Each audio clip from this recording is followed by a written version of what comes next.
유한집합의 원소의 개수입니다. 사실 요거 오늘 간단하게 요거 끝나고 나서 이제 명제를 들어갈 거야. 그래서 요거 간단하게 한번 봐볼 건데, 유한집합이라는 것은 집합 원소의 개수를 셀 수 있는 것을 유한집합이라고 한다 했지. 그것의 개수를 한번 세볼 거예요. 근데 우리가 배웠던 집합의 연산들이 있었습니다. 집합의 연산이라고 하는 것은 집합의 연산 총 4가지를 배웠어요. 집합의 연산이라는 것은 합집합 배웠고요. 그리고 교집합을 배웠고요. 여집합, 마지막 차집합이라는 것을 배웠습니다. 그래서 이런 연산들을 했었을 때 어떠한 집합과 어떠한 집합의 원소들이 몇 개씩 있을 겁니다. 그리고 이렇게 했었을 때 결과가 어떻게 됩니다. 라는 것들, 이런 것들이야. 기본적인 것들을 먼저 배울 건데, 첫 번째는 합집합이에요. 합집합. 자, 무슨 소리냐면 우리가 A 합집합 B가 어떻게 이루어지는지를 벤 다이어그램을 통해서 먼저 봐봐야 될 거야. 그래서 전체 집합이 다음과 같이 있고, 그리고 A라는 집합이 이렇게, 그리고 B라는 집합이 이렇게 있었을 때, 지금 A의 원소가 요만큼이 있어요 라고 할 수 있겠지. 그리고 B의 원소가 요만큼이 있어요 라고 할 거야. 자, 초록색과 주황색이 있는데 개수들을 그냥 더하기를 더하면 될까라고 생각했더니 빗금친 부분이 2번 생기는 게 있겠지. 그래서 여기는 중복되기 때문에 이 부분 같은 경우에는 한 번을 빼줘야 된다라는 거지. 2번 셌으니까. 한 번 세는 게 아니라. 그렇기 때문에 우리가 집합의 원소의 개수를 표현했었을 때 다음과 같이 n 하고 있었으니, 그래서 A 합집합 B의 원소의 개수는 A라는 집합의 원소의 개수에다가 B라는 집합의 원소의 개수를 더하고, 그리고 A 교집합 B의 원소의 개수를 빼주면 된다 라고 해요. 가장 기본적인 거. 오케이? 자, 그래서 합집합의 원소의 개수는 다음과 같이 한다라는 거. 근데 이렇게 2개짜리 말고, 자, 문제를 풀다 보면 3개의 집합에 대해서 나올 때도 있습니다. 즉 A 합집합, B 합집합, C가 있다라는 거야. 그러면 마찬가지 또 벤 다이어그램을 통해서 먼저 한번 봐볼게. 자, 한번 색칠을 한번 해볼 건데, A라는 집합이 이렇게 있고, 그 다음에 B라는 집합이 이렇게, 그리고 C라는 집합이 이렇게 있습니다. 자, A를 색칠해보면 A가 이렇게 색칠되고요. B를 또 색칠해보면 B가 이렇게 색칠되겠죠. 마찬가지 가운데 겹치는 게 생겼지. 한번 빼줘야 되겠지. 마찬가지 C도 한번 색칠해보니까 이렇게. 그러면 A, B, C 거를 먼저 더할 거야. 그래서 N, A 합집합, B 합집합, C를 이 합집합은요, A 거, 그리고 B 거, 그리고 C 거를 더해줍니다. 그러면 여기 보시면 초록색과 주황색이 한번 겹쳐있죠? 그리고 걔들을 한번 뺍니다. A 교집합 B들. 마찬가지 주황색과 노란색이 겹치는 것을 빼줘요. 그러면 N, B 교집합 C. 마찬가지 N, C 교집합 A를 빼주면 되겠죠. 맞나? 그래서 색깔을 한 번씩 제거를 한번 해보자. 자, 그러면 여기 A 교집합 B의 색깔을 한번 제거했죠. 그치? 그럼 색깔이 하나만 남았다 칠게. 마찬가지 B 교집합 C에서도 색깔을 한번 제거해요. 자, 보시면 여기는 색깔이 2개죠. 그치? 색깔이 2개야. 여기도 색깔이 2개예요. 여기도 색깔이 2개거든. 근데 여기 가운데 있죠. 3개가 겹친 부분. 맞나? 여기는 색깔이 3개가 색칠되어 있거든요. 자, 한 번씩 제거를 했지. 그러면 여기서 한 번 제거했으니까 1이 되죠. 색깔 하나. 그리고 당연히 여기도 포함이죠. A 교집합 B는. 3개가 2개가 되겠지. 자, 여기도 하나 제거했어요. 그럼 또 여기서 하나 제거되니까 하나가 되겠죠. 또 여기도 하나 제거했으니까 여기 하나, 여기가 이번에 연기가 돼버리는 거야. 이해갔을까? 그럼 색칠을 했었을 때 한 번 색칠돼 있죠. 한 번 색칠돼 있지만 너무 많이 빼준 거지. 3번 다 빼버린 거니까. 그래서 마지막에 뭘 해야 되냐? 더하기 n a 교집합 b 교집합 c가 되겠다라는 거예요. 맨 마지막에. 오케이?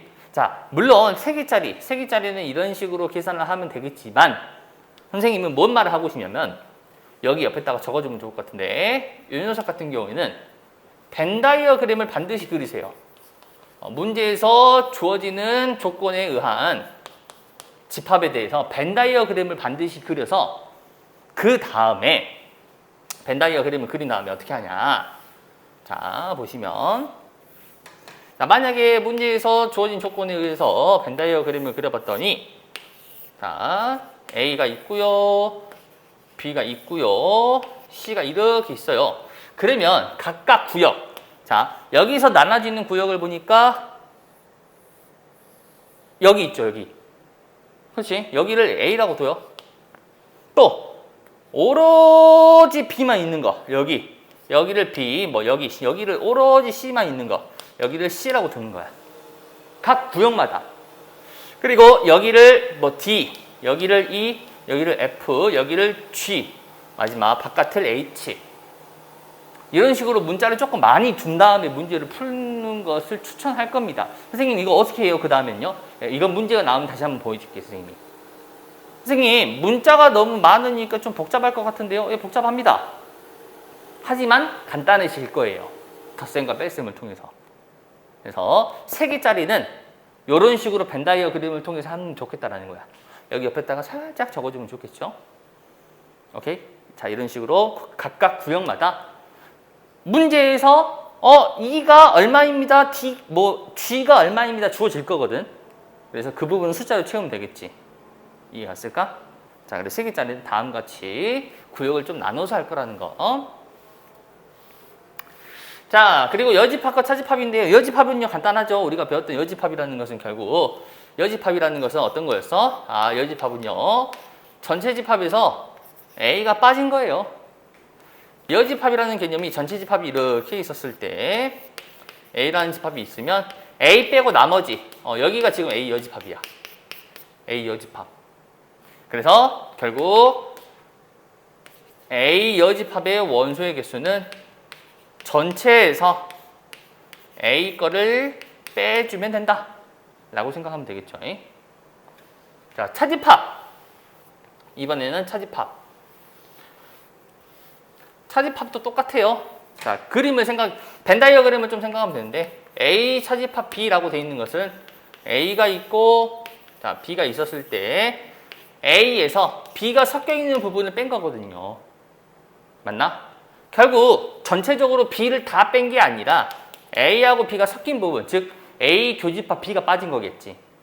그래서 N A 차집합 B는 N A 마이너스 N A 교집합 B를 빼주면 된다라는 거야. 오케이? 그래서 유한집합의 원소의 개수라고 하는 단어는 뭘 떠올리면 좀 좋냐? 마찬가지 벤 다이어그램이에요.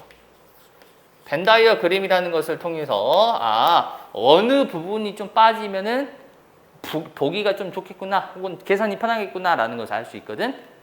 그래서 이런 것들 통해서 한번 해볼 거야. 자, 그래서 한번 문제를 봐봅시다. 자, 이어서 다음 쪽으로 넘겨서 1번이 아니라 10번 한번 봐볼까? 자, 10번을 보시면 전체 집합이 있습니다. 두 부분 집합 A, B에 대해서 전체 집합은 80. 총 80개 있네. 그리고 A는 52개. A는 52개 있고 A 교집합 B는 20개 있습니다. 그리고 나서 요거 조금 특이하게 생겼죠. N A의 여집합 교 B의 여집합이 있는데 이 녀석을 조금 더 간단하게 표현해 볼까? 이 녀석 같은 경우에는 우리 A 합집합 B의 여집합이라고 쓸 수 있거든요.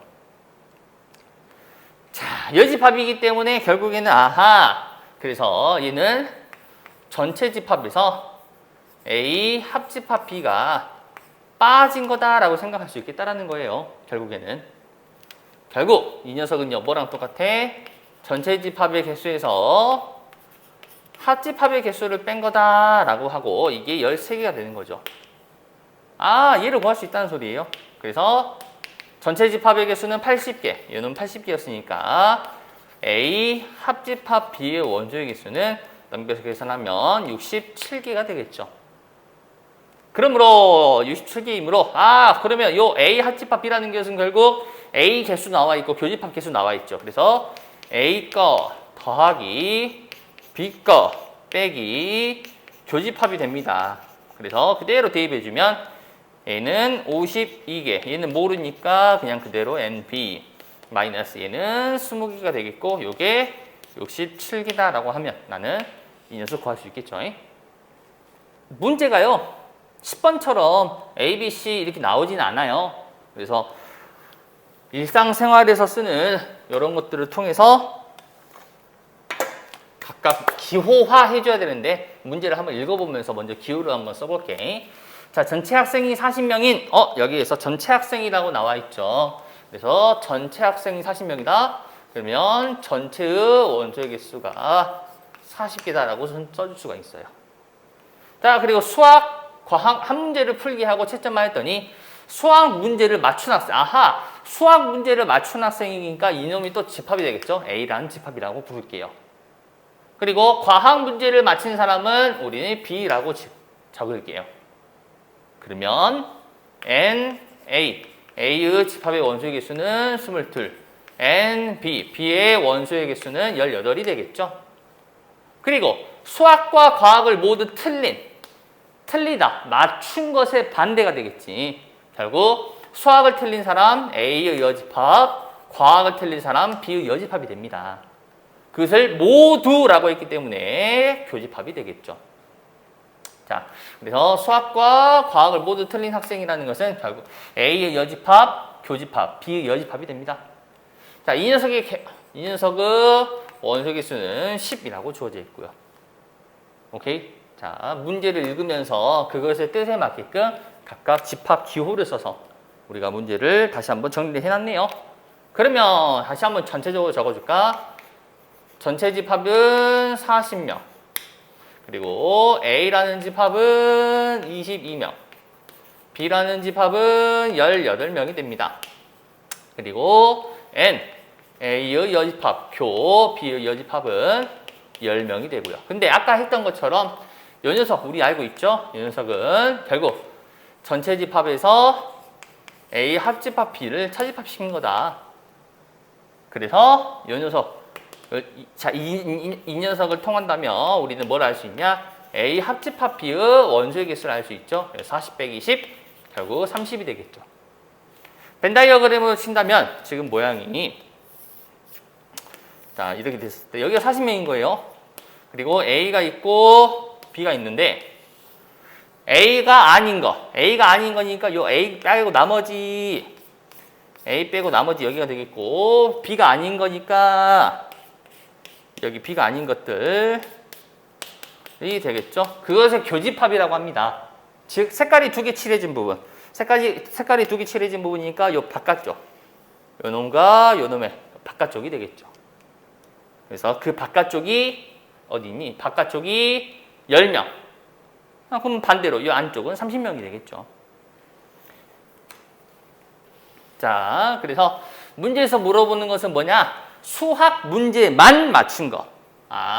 여기에서 문제에서 물어보는 것은 지금 수학 문제만, 오로지 수학만 맞힌 사람들이라고 합니다. 그러면 수학을 맞힌 학생 중에서 과학을 맞힌 학생을 빼라 라고, 즉 A 차집합 B가 되겠죠.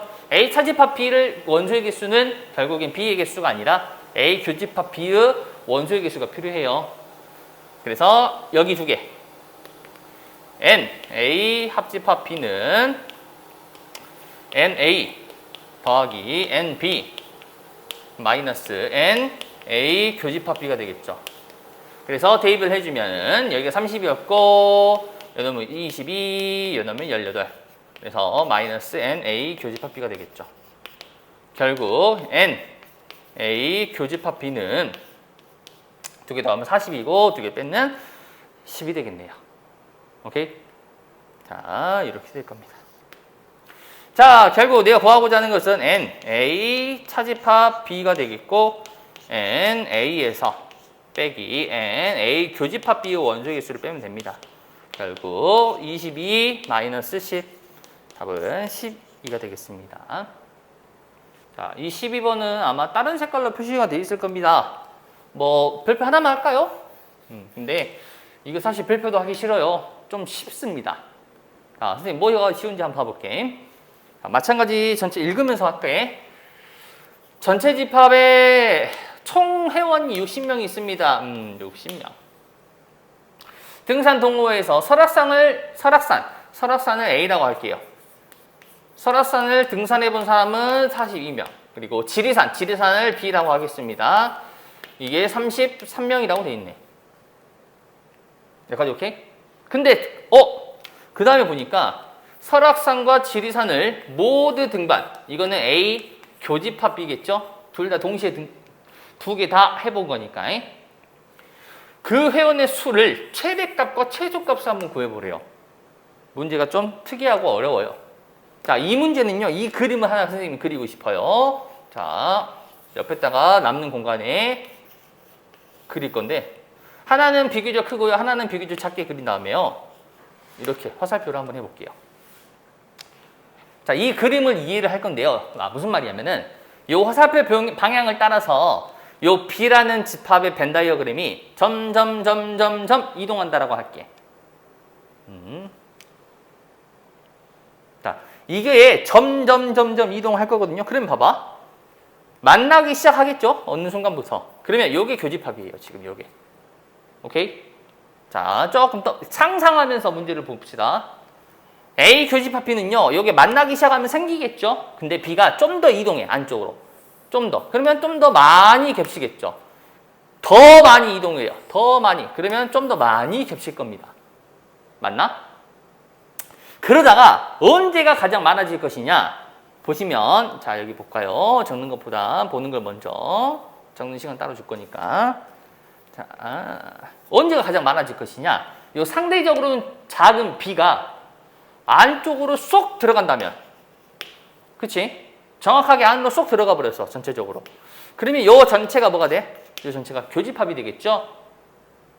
그래서 교집합이 제일 커질 겁니다. 이해하실까?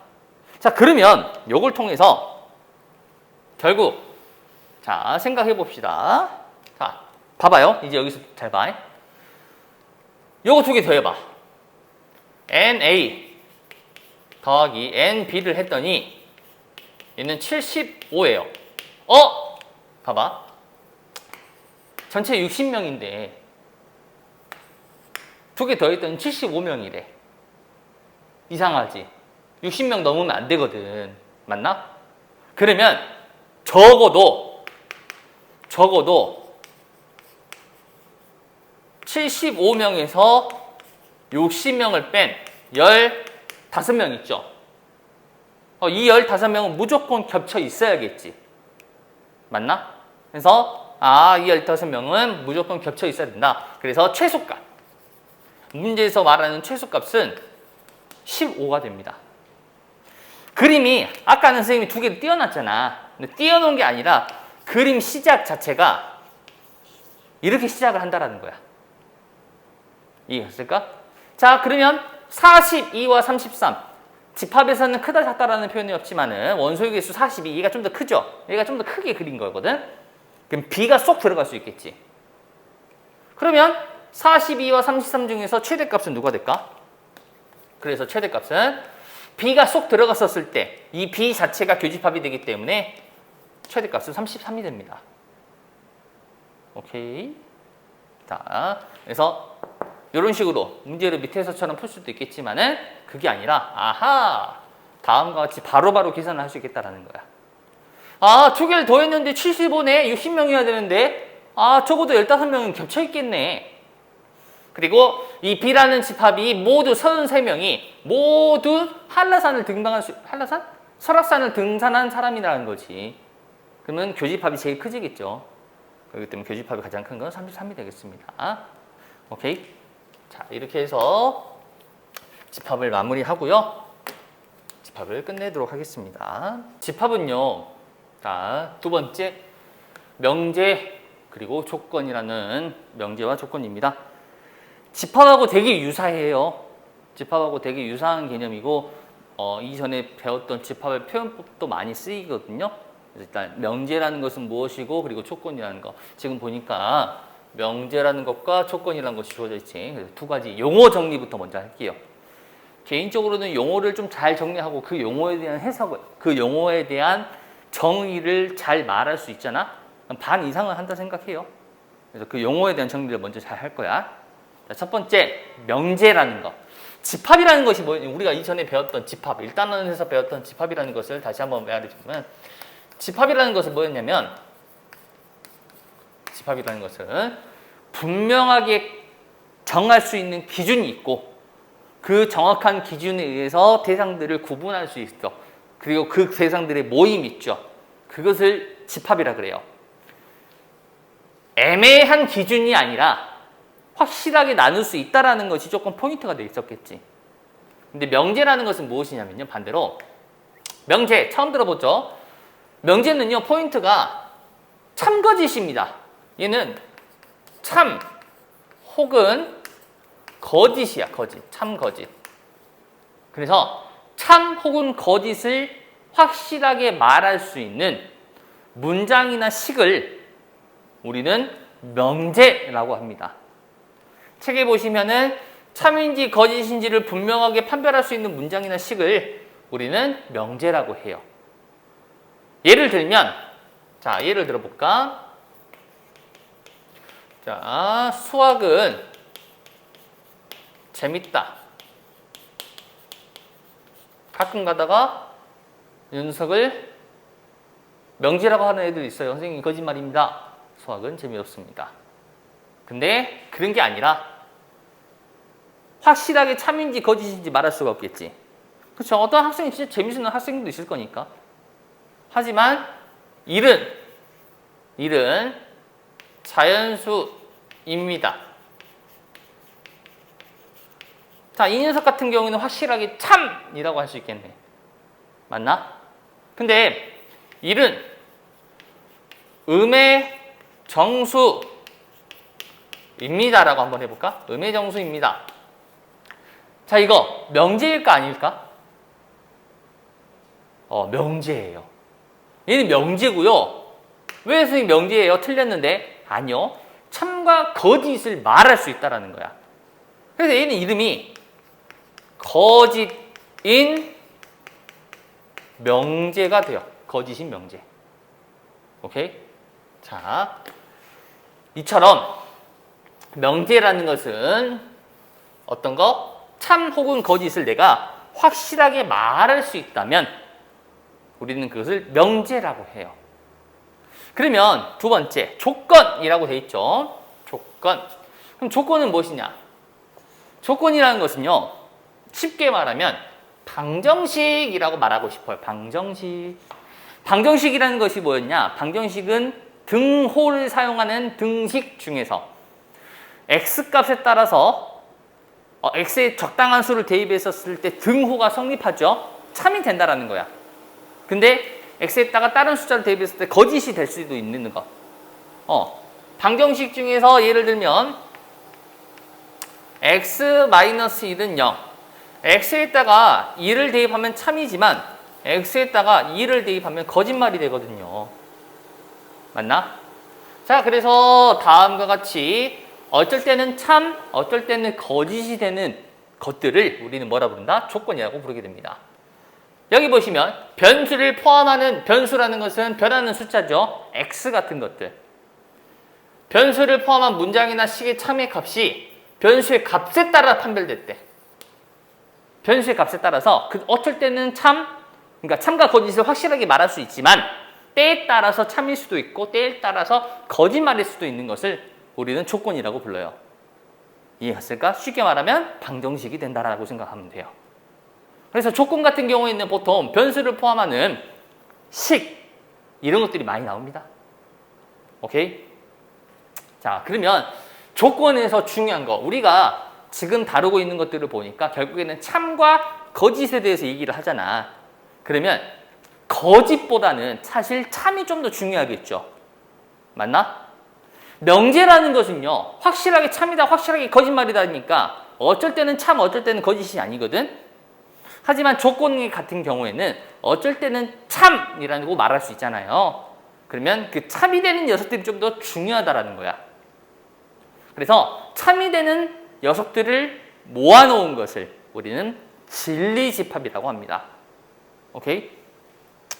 전체 집합의 원소 중에서 조건이 참이 되도록 하는 모든 원소의 집합을 우리는 진리집합이라고 한다. 약간 방정식들의 해를 모아놓았다라고 생각하면 좀 더 편하겠죠. 예를 들어보면, 예를 드는 게 가장 빠르니까, 예를 들면 조건 x제곱 마이너스 3x 더하기 2는 0이라고 할게요. 이거 우리는 이제 인수분해 안 해도 바로 보이죠. 그래서 이 녀석 조건의 진리집합은, 이 녀석의 진리집합은 우리가 어떻게 쓸 수 있어? 1, 2라고 쓸 수 있겠다는 거예요. 간단하죠? 이런 것을 진리집합이라고 합니다. 오케이? 근데 지금 보시면 기호가 좀 없거든? 기호? 자, 조건은요. 조건은 보통 소문자로 표현해요. 소문자. 조건 이름이 있어야 되잖아. 그래서 조건 P라고 불러요. 조건 Q, 조건 R 이런 식으로 부르거든. 그래서 이 녀석이 조건이잖아요. 그럼 얘를 어떻게 표현하냐면 P는 x의 제곱 마이너스 3x 더하기 2는 0임. 이게 뭐냐면 조건에 대한 표현이라고 생각하면 돼. 조건 P가 이 녀석이고, 그러면 이 녀석의 진리집합은 보통 대문자를 많이 썼죠. A, B, C. 라지 A, 라지 B, 라지 C처럼. 그래서 그 소문자에 대문자로 쓰면 되고요. 이 녀석이 1과 2입니다. 뭐 이런 식으로 표현할 수 있겠다는 거지. 이해했을까? 명제는 선생님, 명제는 그렇게 표현이 없어요. 명제는 따로 없어요. 이제 이 조건을 통해서 나중에 우리가 명제를 표현하는 것이 있을 거거든. 그것을 한번 할 때 그때는 명제를 표현하는 방법이 있을 거예요. 아무튼 지금은 조건에 대해서 다음과 같이 한다. 오케이? 자, 아까도 말했지만은 살짝 집합하고 집합의 개념을 좀 많이 가져갑니다. 자, 어이구. 자, 그럼 두 번째, 아니, 네 번째 가보자. 진리집합. 자, 진리집합이라는 것을 알았고, 자, 그런데 이 명제를 하다 보니까, 집합을 하다 보니까 뭐가 있냐? 아니, 참과 거짓이 있다 했잖아. 근데 거꾸로 말할 수도 있잖아요, 우리가. 아까 우리가 선생님이 뭐라 했냐면, 일은 음의 정수이다 라고 했어요. 이거 거짓말이거든요. 이거 거짓이에요. 그렇지? 근데 이걸 거꾸로 말해 볼 거야. 반대로. 그러니까 순서를 반대로가 아니라 일은 음의 정수가 이다에서 아니다라고 하면 되겠죠? 옳게 만들어주고 싶으면. 맞나? 이다 해서 틀렸으니까 반대로 아니다라고 해주면 되는 거지.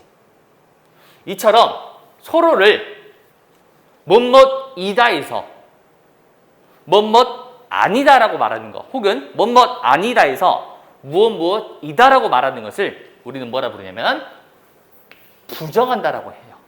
부정. 그렇지? 부정한다는 게 뭐야? 아닙니다라고 하는 것을 부정한다 하잖아, 우리가.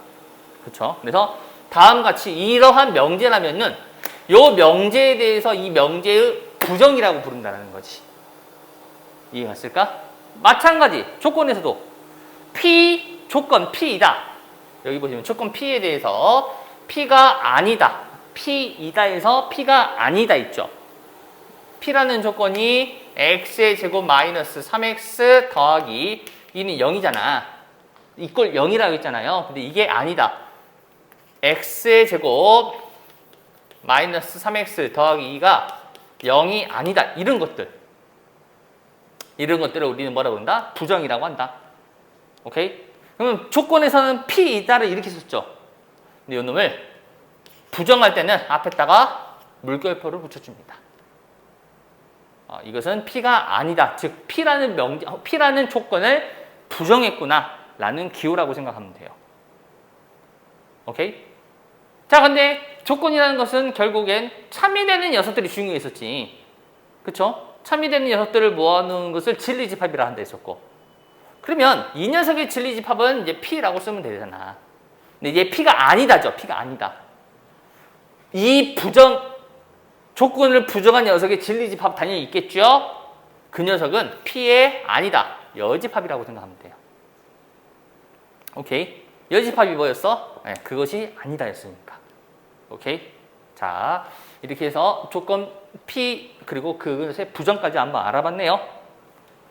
부정은 말 그대로 아니다라고 하면 된다라는 거. 이다였으면 아니다였으면 반대로 또 이다라고 해주면 된다라는 거. 선생님은 여자가 아니다를 부정하면 선생님은 여자이다가 되겠죠. 이런 것들. 마지막 조건에서 그래서 보니까 조건을 조금 더 중요시 하고 있죠. 조건. 조건에서 이는 쉬워요. 또는 그리고예요. 또는이라는 것은요. 또는은요. 합집합을 말합니다. 합집합. 간단하게 말하면. 그리고는요. 교집합을 말해요. 아까도 말했지만 결국엔 진리집합들을 다루게 될 거라고 했잖아요. 조건에서는. 그 P 또는 Q라는 조건이 또 있다라는 거야. 조건 P 또는 Q. 이 녀석의 진리집합 같은 경우에는 P 합집합 Q. 조건 P 그리고 Q라는 조건은요. P 교집합 Q라고 생각하면 돼요. 오케이? 자, 부정 아니다라는 것은 부정에서 아니다. 아니다는 결국 여집합을 말했어요. 여집합. 그래서 P 또는 Q의 부정은 P 합집합 Q죠. 그것의 부정. 즉 P 합집합 Q의 부정이니까 여집합이고 얘는 P의 여집합, Q의 여집합 드물어 간의 법칙에 의해서 합집합 기호가 교집합으로 바뀝니다. 결국 P가 아니다. 그리고 Q가 아니다. 라고 하면 되겠죠. 다시 한번 말하지만 집합하고 되게 유사해요. 결국에는. 오케이?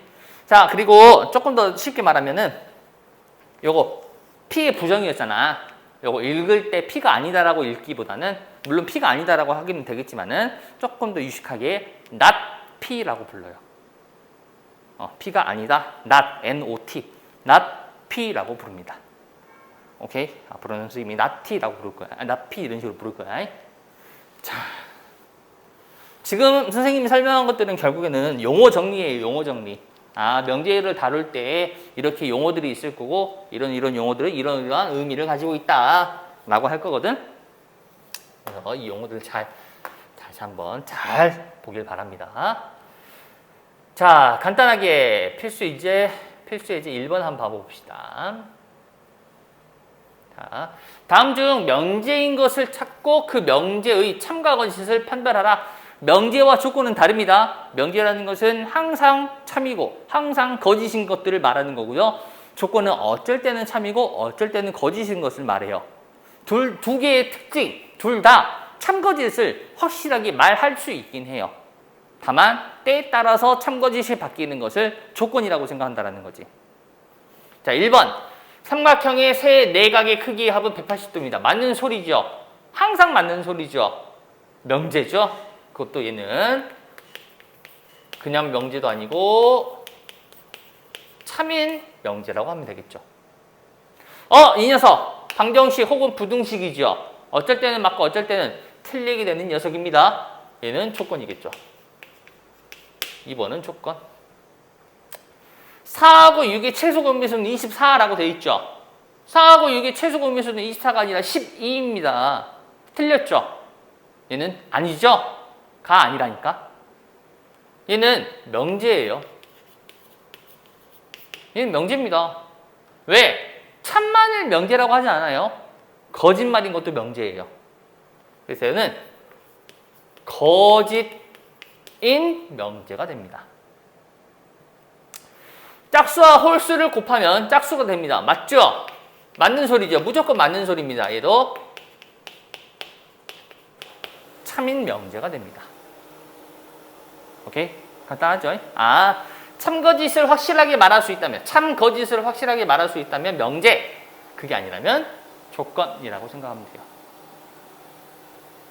물론 참도 아니고 조건도 아닌 것들이 있습니다. 아까도 말했듯이 수학은 재밌다. 주관적인 것들, 이런 것들 어쩔 때 맞다, 어쩔 때 틀리다. 조건 아닙니까? 라고 하는 게 아니야. 오케이? 필수예제 2번. 자, 다음 명제의 혹은 조건의 부정을 말하시오. 부정은 반대로 이다면 아니다, 아니다면 이다고. 그리고 또는 그리고도 부정이 존재한다 했죠. 또는의 부정은 그리고, 그리고의 부정은 또는이 됩니다. 자, 그래서 여기 보시면 일은 합성수도 아니고, 아니고, 아니고, 아니고, 아니다니까 이다, 고니까 그리고의 부정 또는으로 바꿔줘야겠지. 그래서 일은 합성수 이거나, 이거나, 그치? 이거나 또는이니까. 소수도 아니다, 소수 아니다니까 부정하면 이다가 됩니다. 오케이? 선생님, 그럼 부정이라는 것을 왜 해줍니까? 자, 명제는요, 명제라는 것은 참 거짓이 존재한다 했잖아. 맞나? 자, 이거 봐봐. 일은 합성수도 아니고 소수도 아니다라고 했죠. 이거 거짓말이에요. 그렇죠? 아, 거짓말입니까? 참입니까? 이거 참이죠. 자연수는 일, 합성수, 소수로 이루어져 있거든. 그래서 일은 합성수도 아니고요, 소수도 아니에요. 오케이? 근데 그것을 부정하니까 어떻게 됐어? 일은 합성수이거나 소수이다라고 나왔거든? 거짓말이에요. 거짓말이거든. 아, 이게 부정이에요. 무슨 말이냐면 참인 명제를 부정하잖아요. 거짓이 돼요. 거짓인 명제를 부정하잖아요. 참이 됩니다. 선생님은 남자예요. 참이죠. 부정하면 남자가 아니에요. 거짓말이에요. 선생님은 여자예요. 거짓말이죠. 선생님은 여자가 아니에요. 참이죠. 이해갔을까? 이것이 부정이에요. 자, A는 B는 C라고 되어 있습니다. 요거 봐봐.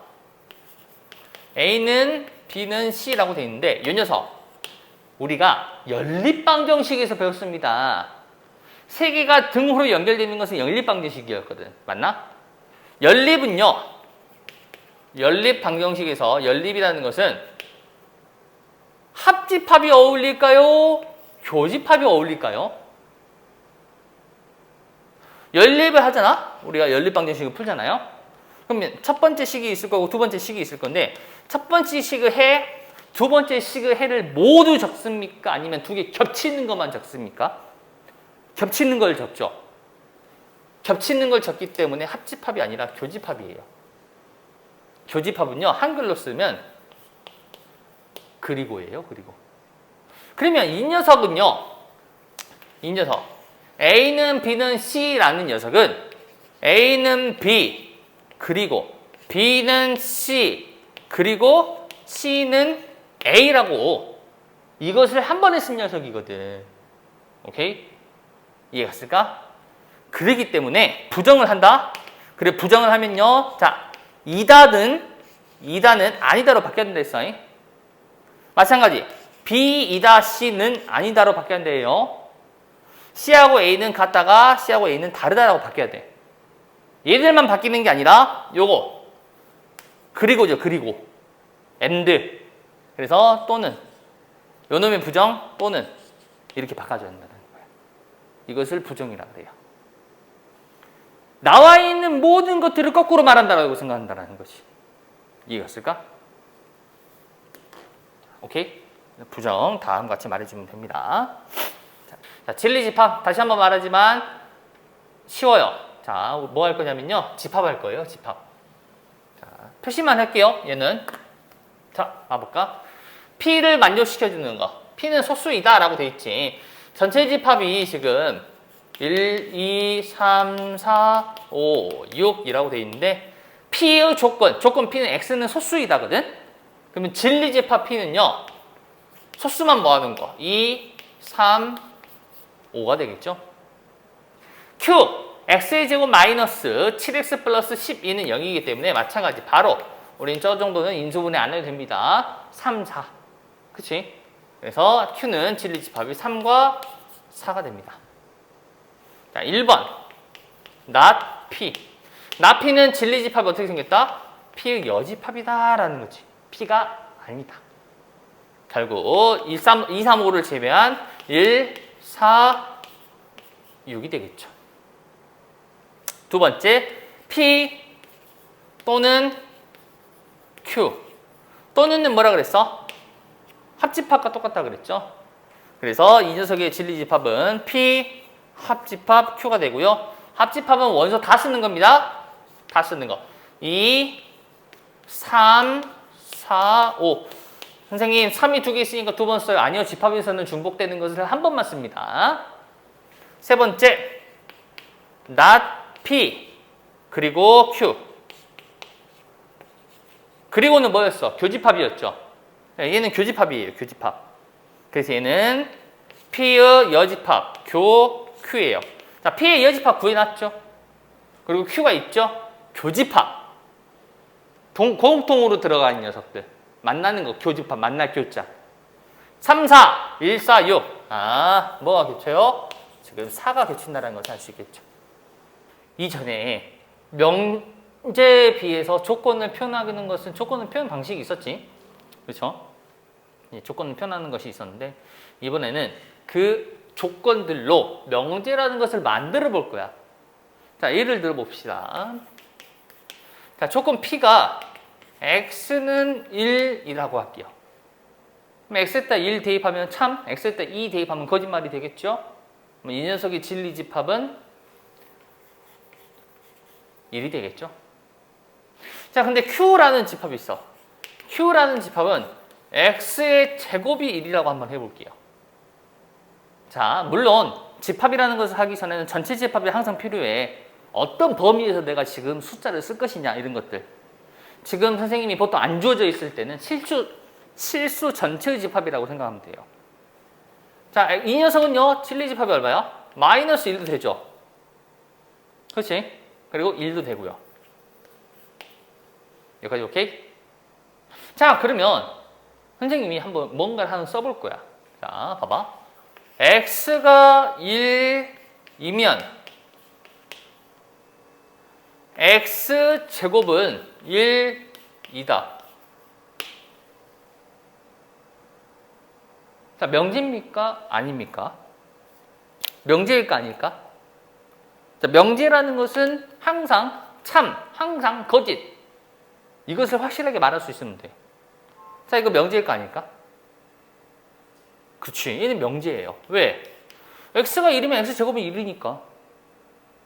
그렇죠? 그래서 명제를 표현할 때, 명제라는 것을 표현할 때 다음과 같이 P이면 Q이다 라고 해서 조건을 사용하여 명제를 표현할 수가 있습니다. 오케이? 조건 두 개를 사용해서. 자, 그러면 이 조건들의 이름이 조금 생기거든요. 뭐뭐 하다면 이라고 하잖아. 그치? 우리가 영어에서도 많이 하지만은 뭐라 해요? 뭐뭐 하다면 가정이라고 불러요. 가정. 여기 뒤에 있는 것은 뭐뭐이다 라고 해서 결과가 나온 거지. 얘는 결론이라고 이름을 붙입니다. 오케이? 그래서 명제라는 것을 다음과 같이 P이면 Q이다 라고 하고요. 이것을 수학적으로는 다음과 같이 화살표를 씁니다. 뭐뭐이면 뭐뭐이다 라고. 그리고 뭐뭐이면을 가정이라는 조건, 뭐뭐이다를 결론이라는 조건이라고 해요. 오케이? 자, 근데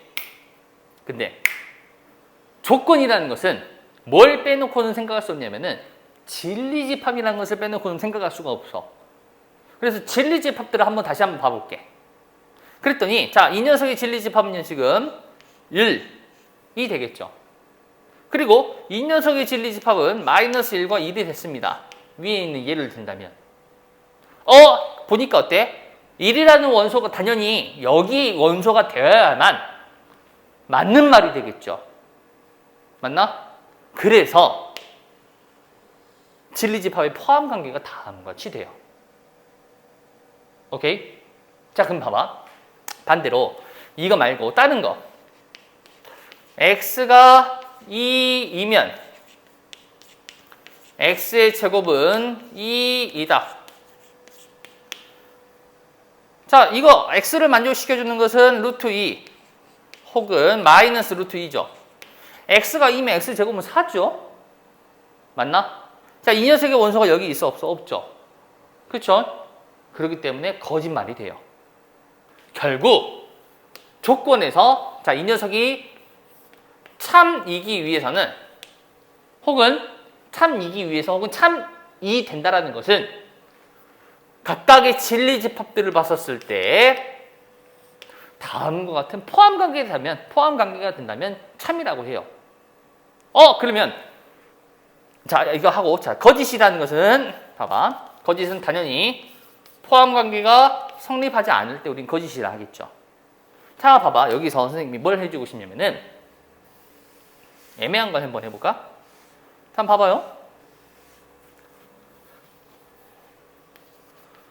x제곱이 1이면 x는 1이다라고 한번 해볼게. 자, 이거 참일까 거짓일까? 헷갈려요. 읽었었을 때 헷갈릴 수 있겠지. 맞나? 이렇게 때는 좀 헷갈려요. 그러면 어떻게 하면 되냐? 진리집합들을 보면 돼요. 자, 가정이죠. 이 가정의 진리집합은 마이너스 1과 1입니다. 이 녀석은요, 결론의 진리집합은 1이고요. 포함관계가 돼야 안 돼요? 안 되죠. 그러면 거짓이라고 하면 돼요. 얘는 바로 이렇게 거짓이라고 하면 돼요. 문장을 읽어서 생각하기보단 그 진리집합들의 포함관계를 통해서 하는 게 좀 더 쉬울 수 있겠다라는 거야. 이해했을까? 자, 그래서 여기 두 번째 나와 있는 것처럼 진리집합 P가 Q에 포함된다면 P면 Q에다가 참, 마찬가지 거꾸로 해도 참. 즉 P면 Q에다가 참이면 진리집합 사이에 포함관계가 성립한다 라는 거야. 이해했을까?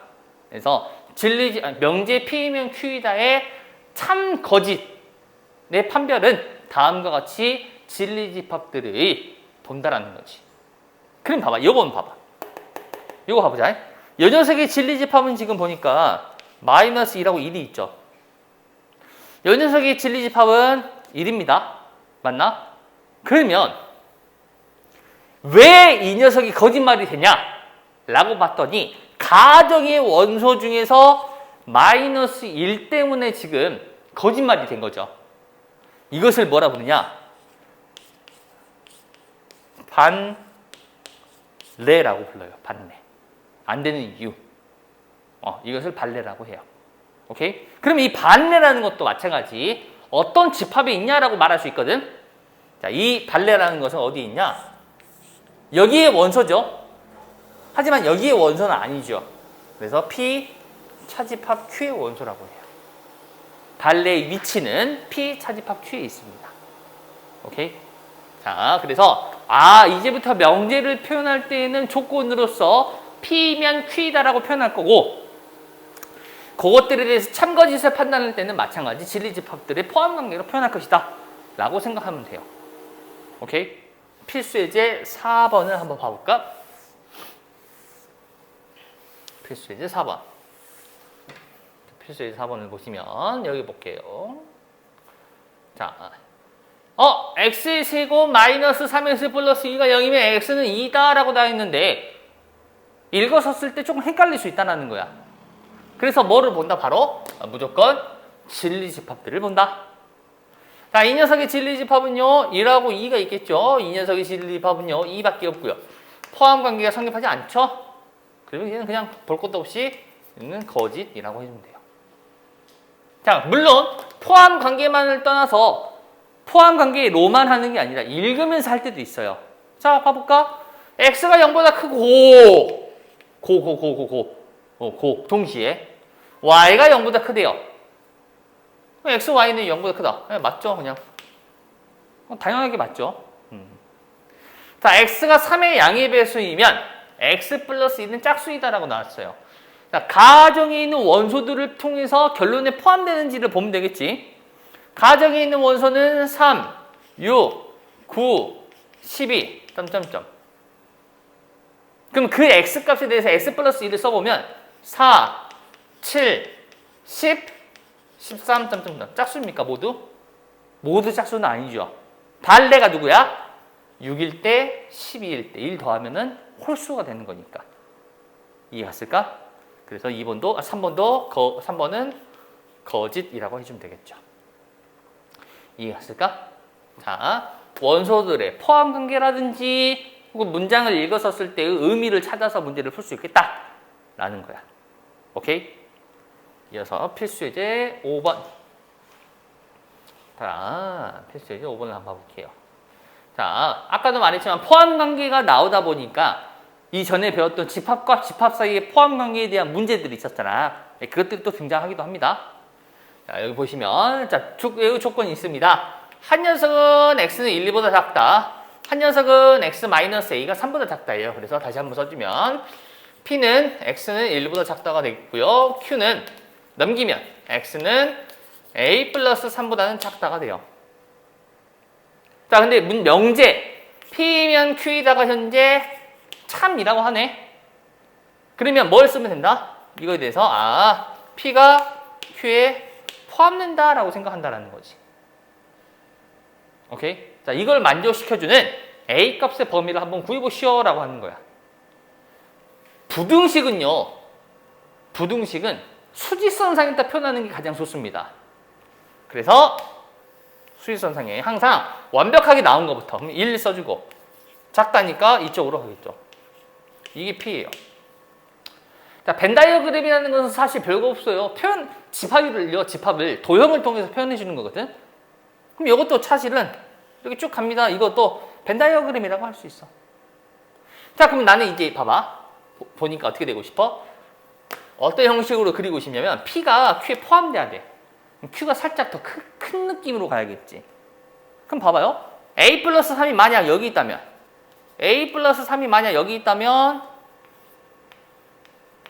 P의 모든 원소가 Q에 포함이 되냐를 확인했었을 때 여기 P의 원소이지만 Q의 원소는 아니죠.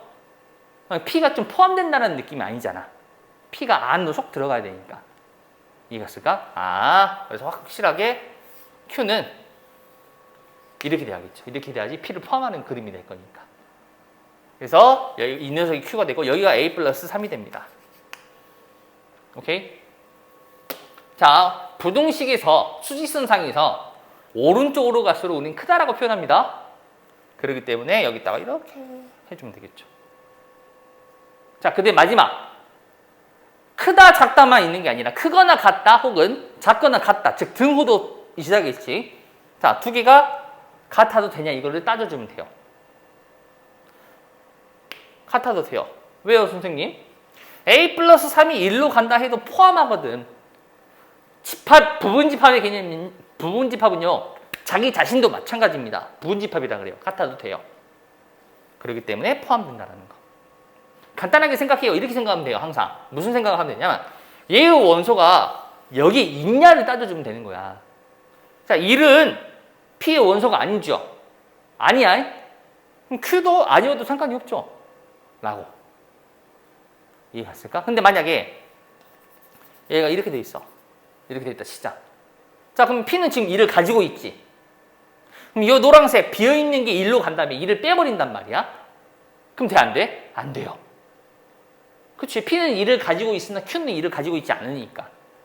그럼 안 되기 때문에 이때는 등호 빼줘야 돼요. 마찬가지. 여기가 이번엔 뚫려 있고 여기가 막혀 있다라고 한번 해볼까? 자, P는 1을 가지고 있지 않죠? 그럼 Q는요, 가지고 있지 않거나 가지고 있어도 상관이 없어요. 그치? P가 가지고 있을 때만 조금 고려해주면 된다라는 거야. 1이어도 상관이 없죠? 상관이 없죠. 그럼 는 붙이면 돼요. 자, 둘 다 는이 있어요. 둘 다 여기서 있어요? 다 같이 마찬가지. 이해갔을까? 그래서 생각하면서 하면 된다라는 거. 오케이? 이 녀석은요, 앞으로도 많이 나올 거예요. 그래서 얘는 별표 하나만 할게요. 얘는 별표 하나. 얘는 자주 나올 겁니다. 이런 수직선상으로 표현하는 포함관계에 대한 문제들. 네. 아까도 말했지만 포함 관계를 통해서 우리가 집합의 참과 거짓을 따져줄 수가 있다 했거든요. 그래서 여기 한번 벤 다이어그램을 보시면 확실하게 포함 관계가 나온 게 있죠. P하고 R은 Q하고 R은 서로 포함 관계입니다. 맞나? 혹은 1번, 2번, 3번, 4번, 5번에 있는 각각 표현되어 있는 것들을 진리 집합 사이에 포함 관계가 되냐 안 되냐를 따져주면 된다라는 거야. 자, 무슨 소리냐면 1번은 R이면 P이다죠. 그렇죠? 근데 이게 참이려면 R이라는 것이 P에 포함되는지를 확인하면 되거든? 맞아요? 틀려요? 맞죠? R은 P에 포함되어 있죠. 얘는 참이 된다는 거야. 자, 두 번째. 마찬가지 R은 Q이다 라고 되어 있는데 그러면 R이 Q에 포함되어 있냐? 네, 포함되어 있습니다. 참입니다. 세 번째. not P와 not Q예요. not P는요. 우리 P의 여집합이라 부르고요. 마찬가지 not Q는 Q의 여집합이라 불러요. 자, 그게 포함되어 있냐 이거야. 근데 우리는 집합에서 또 배운 게 있죠. 여집합 기호에 대해서 이거랑 똑같은 표현은 어떤 거냐?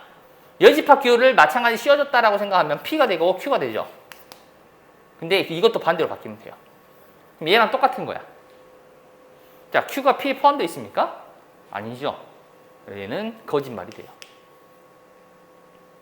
4번. not P가 not R이냐? 즉, P의 여집합이 R의 여집합에 포함되냐? 근데 여집합 기호는 조금 불편하거든? 마찬가지 위에 거랑 똑같이 생각해서 P, R 그러면 이렇게 되냐고 물어보는 거야. 똑같은 거야. 방향 반대로. 여집합은 반대로라고 생각하면 돼요. 항상. 이거 사실은 1번하고 똑같은 말이죠. 얘도 참이에요. 5번도 마찬가지겠죠? 그러면 not Q가 not R이다. 자, 이것도 똑같이 2번하고 똑같은 거겠죠. 얘도 참입니다. 이해했을까? 자, 이런 식으로 참거짓을 포함 관계를 통해서 따질 수 있다 라는 거야. 자, 오늘의 마지막. 얘는요, 마지막인데 조금 읽으면서 갈게요. 모든 혹은 어떤이라는 건데 아까 우리가 해보니까 조건으로서 명제를 만들려면 조건이 두 개는 필요합니다. P이면 Q이다가 돼야 되니까. 맞나? 하지만 그게 아니라 명제를 조건 하나만으로도 만들 수 있습니다. 대신에 요 단어, 모든이라는 단어 혹은 어떤이라는 단어가 들어가야 된다는 거야. 근데 모든과 어떤에 대해서 그냥 그대로 한국말 그대로 따져주면 되거든. 자, 예를 들어볼까? 자, 모든 실수 x에 대하여 x의 제곱은 마이너스 1보다 큽니다. 자, 명제라는 것은 형태도 물론 중요하겠지만 일단 읽었었을 때 참인지 거짓인지를 말할 수 있어야 되거든. 자, 이거 참이죠. 그렇지? 모든 실수 x에 대해서. 왜? 실수라는 거 제곱하면 0보다 크거나 같잖아. 그럼 당연히 마이너스 1보다 크겠죠.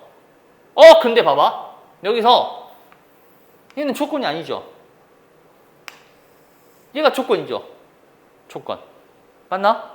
그래서 지금 보니까 조건이 하나밖에 없지만 이러한 단어 때문에 우리는 이것을 명제라고 부를 수 있겠다는 거야. 그럼 봐봐. 또 하나 더. 뭔지는 모르지만 어떤 실수가 있고 그 어떤 실수 x에 대해서 x의 제곱은 1보다 크다. 자, 이거 봐봐요. 어떤 실수인지 이 어떤 실수는 아직 몰라. 그냥 있냐 이거야. 자, 3 대입하면 성립하죠. 하나 있죠.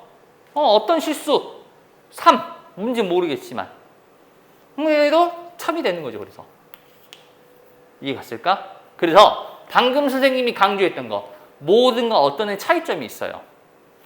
모든은 자, 이걸 만족시켜주는 진리집합이 있겠죠. 전체 집합이 있을 거야. 그게 얘의 진리집합하고 똑같아야 돼요. 하나도 빠짐없이 다 똑같아야 돼요. 말 그대로 모든이기 때문에. 그래야지 참이라고 할 수 있어요. 근데 이 녀석은요. 얘는요. P가 있죠. 이 P. 이 P라는 녀석이 만족시켜주는 X가 하나라도 있으면 된다는 거야. 하나라도. 이해갔을까? 그러니까 얘가 공집합이 아니면요. 공집합이면 만족시켜주는 게 진리 하나도 없잖아? 그러면은 당연히 거짓말이야. 하지만 하나라도 있으면 어떤 실수라고 할 수 있다라는 거지. 그래서 공집합이 아니면 참이에요. 이해했을까 이거? 모든가 어떤에 대해서. 자, 모든은요. 그래서 여기 보시면 명제 모든 x에 대하여 p이다는요. 예, 전체 집합하고 똑같잖아요. 주어진 x 값에 대해서. 그러면 우린 참이라 그래요. 어떤 x에 대하여 p이다는요. 어떻게? 공집합만 아니면 돼요. 하나라도 있으면 돼요. 적어도 하나라도. 그것을 우리는 어떤 그리고 모든이라고 합니다. 오케이? 자, 서로요. 모든과 어떤은 무슨 관계냐면 부정하는 관계입니다. 모든은요. 다 돼야 된다잖아. 그치? 어떤은 하나라도 있으면 된다는 거고. 그래서 밑에 보시면 모든이나 어떤을 포함한 명제의 부정. 보시면 모든 x에 대하여 p이다죠. 이것을 부정하면 어떤 x에 대하여 not p이다예요. 그러니까 이거죠. 모든을 부정하면 어떤을 부정하면 모든이 된다라고 생각하면 돼요. 이해갔을까? 자, 이렇게 해서 우리가 기본적인 명제를 다루는 거에 대해서 한번 배워봤다라는 거야. 자, 옆에 보시면 문제가 하나 있죠. 네, 이건 가볍게 읽으면서 넘어갈게요. 자, 필수예제 7번에서 여기 보시면 자, 모든 실수 x에 대해서 x 플러스 1의 제곱은 0보다 크다라고 돼 있지. 거짓말이죠. 왜? 0일 수도 있잖아요. x가 마이너스 1이면. 전체 집합이 안 되죠. 탈락. 이렇게. 자, 어떤 실수는 뭐였어? 하나라도 있으면 돼요. 뭔지는 모르지만. x의 제곱 마이너스 4가 0보다 작다. 하나라도 있죠. 참이에요. 이렇게. 그래서 모든과 어떤은 조금 쉽지만 물론 어려울 때가 있어요. 얘 단독으로 나오는 문제 말고 다음 가 조건, 나 조건, 다 조건이 있습니다. 이런 문제도 있잖아. 거기에서 어떤이 좀 많이 등장해요. 그래서 어떤이 좀 더 어려워요. 왜? 어떤은 하나라도 있으면 되거든. 약간 적어도라는 표현하고 똑같은 거야. 조금 어려워요. 이해했을까? 자, 이렇게 해서 오늘 마무리하도록 하겠습니다.